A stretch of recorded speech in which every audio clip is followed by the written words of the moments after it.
I'm just going to try and see where it wants to come up that way.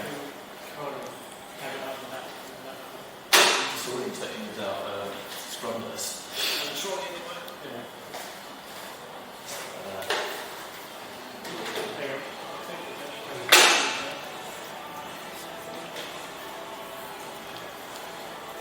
So I think that's going to be too close to get the arm, because this arm doesn't seem to be quite, it's the laser scope, isn't it? You almost want to break it like that. Yeah, that'll be alright. So if you just want to talk that through, the thinking process in terms of where you want to set the microscope up in terms of the patient position, Dan. So first thing, whenever setting up the microscope, begin by getting the table to a comfortable height. I personally prefer to have the table fairly low, because you're aiming for a position where you can then adjust your chair so that your arms are elbows in at the side, elbows bent to 90 degrees, and then your operating field is flat at that position. And you can put some either gauze or some gown packs or a kidney dish in here to create a stable base upon which you can rest the side of your hands to give you the best chance of minimising tremor. And then in positioning the scope, we tend to bring it in at the top corner on one side of the bed, so that you've got a break in the elbow of the scope itself, which allows you a bit more mobility of the eyepiece. And then you want to just check that your eyepiece comes into the right position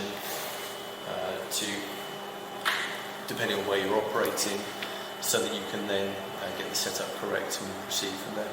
Okay, so interpupillary distance setting, which you can see here.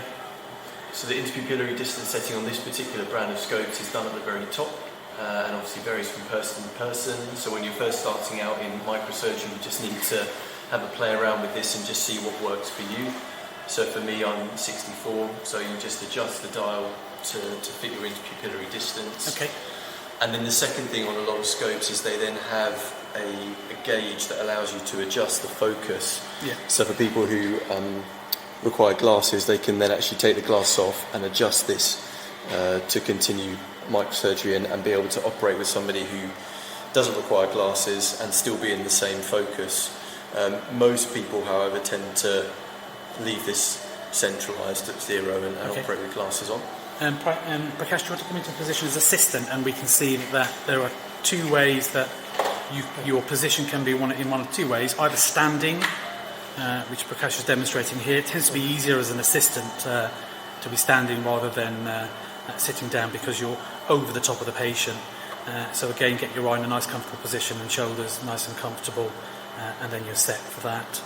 So that's a microscope setup. Just in terms of your depth of field and focus, do you want to just make a comment about that, Dan? So yeah, once you've decided where you're operating, you then want to make sure you're focusing on the target that you're going to be operating on. So again, you come to the handset, and this varies from scope to scope, but you have a focus dial and a zoom dial. And the best way to get focused is to zoom all the way in to the target that you're planning to operate on. Then get your focus right for that particular target. And then as you zoom out, it will remain in focus, and actually the depth at which you'll remain in focus increases as your zoom reduces. So you then have a bit more flexibility as, for example, when you're manipulating a vessel, inevitably you're going to come in and out of your field of focus. So the more zoomed in you are, the less leeway you have on being able to remain in focus. Yeah. And as your zoom comes up, you have a lot more leeway. So you have to make that balance between having the resolution you need and the sort of magnification you require, but also the versatility that comes from being slightly more zoomed out. Yeah, sure. I mean, I guess the only other additional thing that I would say is that the more zoomed in you are, the quicker it is to be out of that depth for focus. So you tend to kind of balance the benefit of a higher magnification versus the disadvantage of a very low field depth that stays in focus as well. In terms of patient setup, then let's just get the chair. Prakash, if you want to just adopt the position of the patient. So shoulder roll Yeah. for neck extension, a good headroom, Yeah. and quite often we'll extend the neck to give us adequate exposure. Okay, and then the only other really useful thing is to roll away from the surgeon, so that what you're doing, if that table on, It is. It's just on the other side.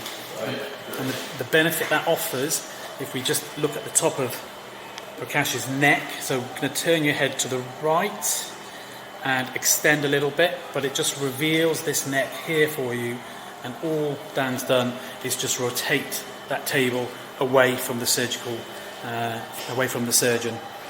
I tend to use the chest as my armrest, so I'll operate with my left hand on the left side of the neck, and then I'll use my right hand on the right side. That's how I get around the problem with hand rest. But you can get